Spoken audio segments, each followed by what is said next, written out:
In continuing coverage tonight, a case that we've been following now for almost 2 years has some major developments. A mother and son who are charged as co-defendants in a South Hill murder have now been granted separate trials. KREM 2's Christian Garza was at the motion hearing tonight and brings us the latest.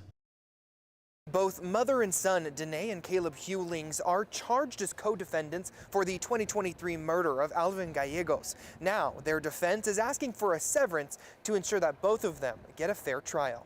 And the defenses in both matters is that the co-defendant did it. On Thursday, both Danae and her son Caleb sat just feet from each other as their defense teams went before a Spokane County Superior Court judge to make arguments against them going to trial together for the murder of 76-year-old Alvin Gallegos back in 2023.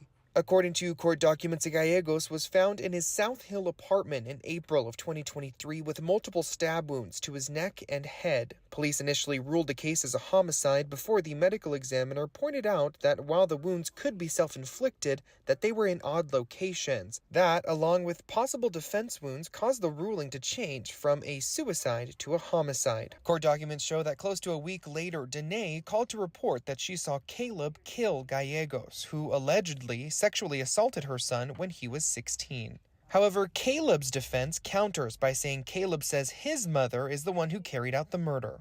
And there's absolutely no realm of reality in which those would not be the most antagonistic defenses that one could have in a case. In court, Danae's defense says besides the disparity in DNA evidence between the two defendants, they believe the relationship these two share will be enough to result in prejudice during a joint trial. And the jury will unjustifiably infer that this conflict alone demonstrates that both defendants are guilty. Both defense teams brought up multiple times throughout the motion hearing that the state would bring in, to some extent, the defendants' out-of-court statements. However, the state argues the hypothetical idea that these out-of-court statements could be used isn't enough grounds to warrant a mandatory severance. So again, I understand the rules of evidence, not going to call witnesses to testify as to their out-of-court statements that blame the other for the crime.